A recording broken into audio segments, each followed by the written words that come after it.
अस्सलाम वालेकुम प्यारे दोस्तों। हज़रत मूसा अलैहिस्सलाम अल्लाह रब्बुल इज़्ज़त के जलीलुल कदर पैगंबर थे। आप अलैहिस्सलाम को अल्लाह रब्बुल इज़्ज़त से हम कलाम होने का शर्फ भी हासिल था।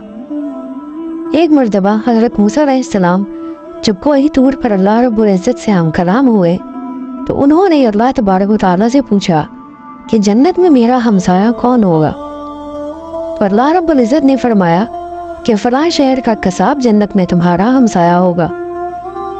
हज़रत मूसा अलैहिस्सलाम को यह सुनकर बड़ा ताज्जुब हुआ कि वो कसाब आखिर ऐसा कौन सा अमल करता है जिससे उस कसाब को इतना बड़ा रुतबा हासिल हुआ। हज़रत मूसा अलैहिस्सलाम उस शहर की जानिब गए और वहाँ कसाब को तलाश किया और खामोशी से देखते रहे कि आखिर उसका ऐसा कौन सा अमल है जिस पर अल्लाह ने इतना अजीम मर्तबा अता फरमाया है।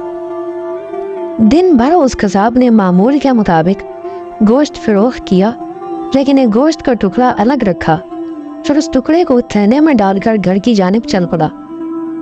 हज़रत मूसा अलैहिस्सलाम भी उसके पीछे पीछे उसके घर तक गए। फिर हज़रत मूसा अलैहिस्सलाम ने उस कसाब से उसका मेहमान बनने की गुजारिश कर ली, जो उसने बखुशी कबूल कर ली।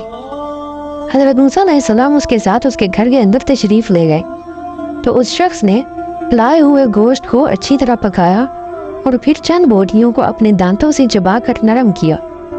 फिर घर के अंदरूनी हिस्से में चारपाई पर लेटी एक बूढ़ी खातून को उठाया और उसे प्यार से खाना खिलाया और उसका बिस्तर वगैरह सीधा किया।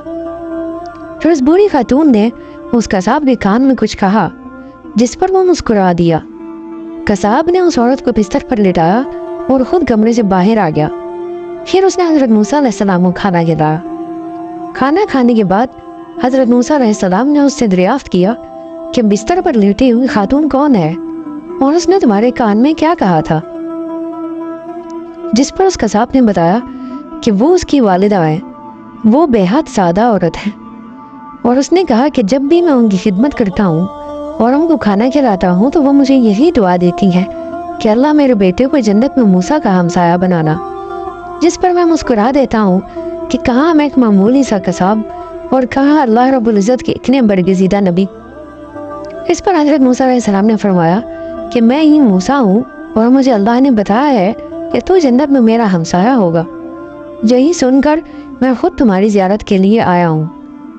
तो प्यारे दोस्तों, आपने देखा कि किस तरह माँ की खिदमत करने से अल्लाह ने एक मामूली कसाब को इतने बड़े बरगज़ीदा नबी का हमसाया बनाया। तो लिहाजा हमें भी अपनी वालिदा की इसी तरह खिदमत करनी चाहिए, क्योंकि आप सल्लल्लाहु अलैहि वसल्लम के इरशाद है कि माँ के कदमों तले जन्नत है।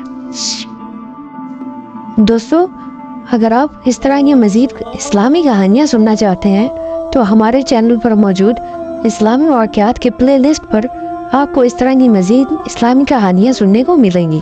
आप सबसे गुजारिश है वो उस प्ले लिस्ट को भी ज़रूर विज़िट करें और इस्लामी वाक़यात सुनकर अपने ईमान को ताज़ा करें।